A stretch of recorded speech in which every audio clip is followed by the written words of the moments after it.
Doctor जयंती दत्ता, देश की जानी मानी क्लिनिकल साइकोलॉजिस्ट। डॉक्टर दत्ता, बहुत स्वागत है आपका। हम यही समझने की कोशिश करें, जब भी कोई व्यक्ति बात करता है कि ऐसा लगता है कि शायद अमूमन दो किस्म के लोग होते हैं, एक वो जो अपराध करते हैं और दूसरे वो जो कानून का पालन करते हैं। कौन लोग ऐसे होते हैं जो अपराध में? देखिए, अगर इसकी तह तक आप जाना चाहें तो इनकी समाजीकरण पे आपको नज़र डालना पड़ेगा। किस माहौल में वो बच्चा पला बड़ा है, उसकी वैल्यू एजुकेशन कैसी हुई है, उसका सामाजिक मॉडल कौन रहा है। अमूमन होता क्या है, अगर लड़का है, अगर बॉय चाइल्ड है, मेल चाइल्ड है, तो वो अपने पापा या पिता को समझता है कि मेल मॉडल, और एक लड़की है तो वो अपनी माँ को मानती है अपना मॉडल। लेकिन उसके साथ उसकी आप बीती क्या रही, उसको परवरिश में आपने क्या कहाँ चूक गए, यहाँ से वो अपनी सीख लेता हुआ बड़ा हो जाता है। कुछ लोग ऐसे होते हैं जो समाज में समाजीकरण के तहत ही क्राइम की तरफ खींच से चले जाते हैं। क्राइम का एक आकर्षण जो है वो है कि वो जल्द से जल्द, अगर आप कुछ पाना चाहते हैं और आप में वो काबिलियत नहीं है, आप छीनना चाहते हैं, आप खोसना चाहते हैं, हर हालत में आपको वो चीज़ चाहिए, लेकिन आपको ये पहलू आपका धुंधला सा रह जाता है कि इसकी कॉन्सिक्वेंसेस क्या है। तो अगर वो धुंधलापन आपकी परसेप्ट में जुड़ जाता है तो आप क्राइम की तरफ खींचते चले जाते हो और क्राइम में आप पनपने लगते हो एज ए क्रिमिनल। अगर आपने एक दो छोटे मोटे क्राइम्स कर लिए और आप बच निकले, आपने पकड़े नहीं गए, आपने कुछ ले दे के फारिग हो लिए। तो मुझे एक किस्सा याद आ रहा है कुछ दिन पहले का, जिसमें उन्होंने कहा, एक यंगस्टर था, वो अपने दोस्त को बता रहा था, मैं मार्केट से गुजर रही थी, कि अरे वैन से तो वो बंदा उड़ गया, लेकिन मैंने 100 रुपए दिए और वहां से चलता बना। अब देखिए, उसमें थोड़ी सी शिकन नहीं, थोड़ी सी अफसोस नहीं, किसी को जान से उसने मार दिया और 100 रुपए देके वो निकलता बना। तो ये चीज जो है, it is indicator of criminal propensity. और अगर खुदा ना करे आप कुछ ऐसी चीजें कर जाते हो जिससे एक जानलेवा हरकत भी साबित हो जाता है आपका ऑफेंस, और आप किसी तरह से छूट जाते हो, तो वो जो किक स्टार्ट है आपका एज ए क्रिमिनल, आप नेक्स्ट क्राइम जो करोगे वो इससे भी गंभीर होगा, ज्यादा बड़ा होगा। बिल्कुल, क्योंकि otherwise you will not get that kick. जी डॉक्टर दत्ता, आपकी बात से जो आपने जो उसका जो सामाजिक जो पक्ष है सामने रखा, एक बात जो समझ में आ रही थी, बल्कि प्रश्न मन में उठता है तुरंत ये समझने के लिए कि किसी भी समाज में, किसी भी देश में जहाँ समाज में आर्थिक संपन्नता आती है, सोशो इकोनॉमिक चेंजेस आते हैं, सामाजिक आर्थिक परिवर्तन होता है, ऐसे में जिन लोगों के पास बहुत पैसा आ रहा है तो उनमें से कुछ लोग भी कानून का पालन नहीं करते, या उनको लगता है कि शायद कानून से बच कर निकल जाएंगे, और उसी समाज में ऐसे बहुत से लोग हैं जो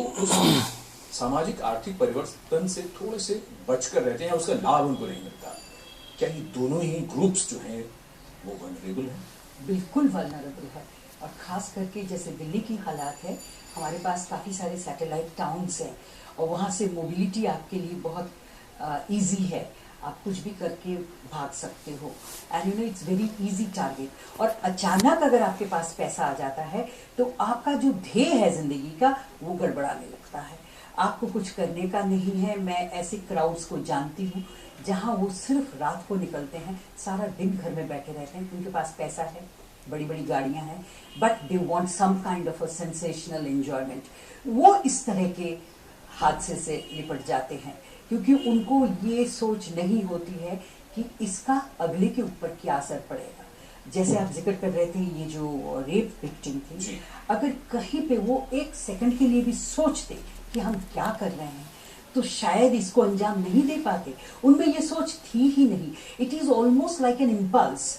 ये जो हमारे केमिकल्स हैं बॉडी के, सेरोटोनिन, डोपामिन, ये तमाम चीजें अगर आपके आपे से बाहर आप हो जाते हो तो ये रिस्पॉन्सिबल हो जाती हैं आपकी इम्पल्सिव वायलेंट बिहेवियर के लिए। ये सिर्फ रेप नहीं था, it was a violent kind of an attack on a gender, on a vulnerable girl. तो इसके लिए मेरा ये मानना है, जो क्योंकि मैं क्रिमिनल्स को देखती आ रही हूँ, क्रिमिनल साइकोलॉजी से जुड़ी हुई हूँ, तो मैंने ये पाया कि जो हार्डन्ड क्रिमिनल्स होते हैं उनके पास एक लंबी सोच के लिए वक्त नहीं होता, ना ही काबिलियत होती है। उनको सिर्फ छोटी छोटी चीजें समझ में आती है। तो मैं यही गुजारिश करती हूँ, इसको rare of the rare cases करके डिक्लेयर करें फांसी की सजा, ताकि जो रेपिस्ट है उसके जहन में ये बात तो खटके कि अगर मैं पकड़ा गया और मेरी ये हैवानियत की जो एक अप्रोच है ये अगर प्रूफ हो गई तो मुझे फांसी से कोई नहीं बचा सकता। हाँ, एक आर्गुमेंट आप दे सकते हो कि भाई मर्डर क्यों होते हैं, मर्डर के लिए भी फांसी है, लेकिन वहां पे आप देखें तो मर्डर जो है ये अलग एक चीज है। ये आपकी रोजमर्रा की जिंदगी से जुड़ा हुआ, किसी जेंडर से एफिलिएटेड अगर आप देखेंगे तो आप देखेंगे समाज की जो एक संतुलन है वो बिगड़ने लगी है। मैं यही आपसे जानना चाह रहा था, ये खासकर ऐसे अपराध जो महिलाओं पर होते हैं और जिसमें अगर बलात्कार की घटनाओं का हम जिक्र करें, इसमें हम ये जरूर समझना चाहेंगे, एक इसमें पक्ष ये भी है कि आप कानून बनाएं, लेकिन समाज को भी तो बदलना होगा। ये सोच कैसे बदलेगी? कानून बनाने से क्या सोच बदलती है डॉक्टर दत्ता? कुछ हद तक। अच्छा, कुछ हद तक। अब आप देखिए, आपने एंटी डाउरी के लिए भी कानून पढ़ा ना आपको, तो आप ये देखिए, जो लोग कहते हैं भाई औरत जो है वो कपड़े ठीक से नहीं पहनती, वो फला जगह पे क्यों चली जाती है, हमने बड़े ऊंचे ओहदे के जो पुलिस वाले हैं उनकी भी बातचीत सुनी है। तो I was interviewed for this. मेरा ये मानना है बहुत दुख होता है ऐसी बातें हाँ, 3 साल की बच्ची को आप रेप कर रहे हो, उसकी क्या गुनाह है बताइए? उसने कौन से छोटे कपड़े पहन रखे? 80 साल की औरत जो है उसको भी आपने दिल्ली में रेप किया है, कहाँ छोड़ा आपने? अगर इस वक्त इसको आप पॉलिटिक्स से हटा के नहीं देखोगे, आप ये नहीं कहोगे कि ये पोर्टफोलियो मेरे अंडर आ जाए, वो पोर्टफोलियो उसके अंडर चला जाए, लेकिन अगर आप इसको एक सामाजिक मुद्दे की तरह देखोगे, अगर आपको ये महसूस होता है कि ये हमारी समाज में एक संक्रमण की तरह फैलता जा रहा है और इसको रोकथाम करना बहुत जरूरी है, तो आप जरूरी तौर पे कोई ना कोई प्रिवेंटिव स्टेप्स लोगे। बिल्कुल डॉक्टर दत्ता, आपसे यही अब समझना चाहते हैं, कुछ कारण तो समझ में आ रहे हैं, लेकिन उसके साथ साथ उसका निदान क्या है? यानी इसके आगे अब हम कैसे बढ़ें? समाज एक दिन में बदलेगा नहीं जी। गड़बड़ कहाँ हुई? हमारे सबके साथ गड़बड़ कहाँ हुई कि हम शायद वही है जो महिलाओं को देवी कहिए, सब कुछ कहिए, और बिल्कुल उसी तरह से आप नदियों को माँ कहते हैं, पूजा करते हैं, कूड़ा भी वहीं डालते हैं। नवरात्रों में अभी भी संजीव पूजे जाते हैं, बच्चियां, छोटी छोटी बच्चों को हम कन्याओं को पूजते हैं, लेकिन उसी के साथ ये चीज अगर आपके समाज में फैलती जा रही है तो कहीं ना कहीं आप वो मैसेज, वो कम्युनिकेशन से चूक रहे हो। जो एक आवाम के लिए आपको मैसेज देना है, कहीं ना कहीं आपको ये रिस्पॉन्सिबिलिटी लेनी पड़ती है।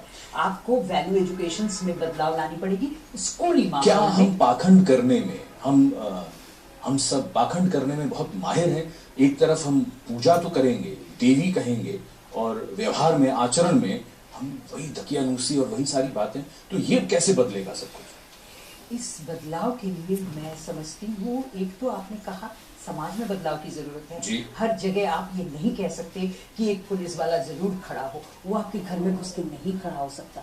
जब एक बच्ची को खतरा अपने पुलिस वाला भी दूसरी समाज से आता है, पुलिस वाला भी कहीं बाहर से नहीं आ रहा। बिल्कुल, और वो भी आप और हम में से ही एक बंदा है। तो अगर आप ये मान के चलते हैं सिर्फ उनकी गलती है, तो मैं इससे सहमत नहीं हूँ। आपके नजरिए में बदलाव की जरूरत है।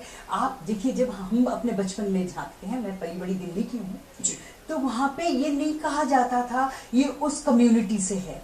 एक जो माहौल था, जो नेबरहुड था, वो इतना अपनापन था कि आप उस नेबरहुड में पहुंच गई तो सारा एक परिवार की तरह था। कोई भी फेस्टिविटीज थी तो हम सब एक साथ मिलके मनाते थे।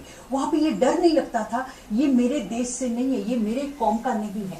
आज जो है ये बंटवारा होता चला गया, और ये बंटवारा इतना खतरनाक है कि इसके जो असामाजिक तत्व है वो फायदे उठाते चले जा रहे हैं आपकी वल्नरेबिलिटी की। जो मैं मुद्दा रख रही हूँ आपके सामने, that is a little more in depth, that is you have to understand the dynamics. ये जो डायनामिक्स हो रही है, ये जो पैथोलॉजी हमारी समाज में बिखरते जा रही है, क्यों जा रही है, कहाँ कहाँ पे चूक है। बहुत संक्षेप में चलते चलते हम आपसे ये समझना चाहें, किस दिशा में हम बढ़ रहे हैं? I think we are heading for a very violent kind of N outbreak, क्योंकि अगर आप ये आज का किस्सा देखें तो हम हटते जा रहे हैं। जिसके लिए बच्चे हमारे जो स्टूडेंट्स हैं वो इंडिया गेट पहुंचे थे पहले दिन, आज उनका मुद्दा कुछ और है। अगर इसको आप संजीदगी से उसके साथ जुड़ते हो तो आपके बस की बात नहीं है कि आप पत्थर हाथ में उठाओ और किसी को मार। तो अगर इस तरह का व्यवहार आपका है तो कहीं ना कहीं ये जो असामाजिक तत्व है, मेरा ये मानना है कि जो बस में भर भर के बाहर से आते हैं हमारे दिल्ली में इस तरह के मुद्दे के लिए आवाज उठाने के लिए, आप प्लीज उनको टटोलिए। हमारे स्टूडेंट्स ये काम नहीं करते हैं, ये काम ये जो बाहर से लाए जाते हैं उन्हीं का है। ठीक है डॉक्टर जयंती दत्ता, बहुत धन्यवाद, क्योंकि विषय ऐसा है, इस पर अभी आने वाले दिनों में खूब चर्चा होगी, इसकी कई परतें हम और समझने की कोशिश करेंगे, लेकिन बहुत शुक्रिया। Thank you. मैं सिर्फ यही उम्मीद करती हूँ कि जिस तरह से मीडिया इसको डिस्कशंस को दिखा रही है, जो जागरूकता हमारे यंगस्टर्स में बढ़ जाए। Thank you. बहुत धन्यवाद। और गुड इवनिंग इंडिया में हम आगे बढ़ते हैं। पिछले दिनों में, यानी अगर हम बात करें 21 दिसंबर की, तो उस दिन दिल्ली में पहला first Delhi international film festival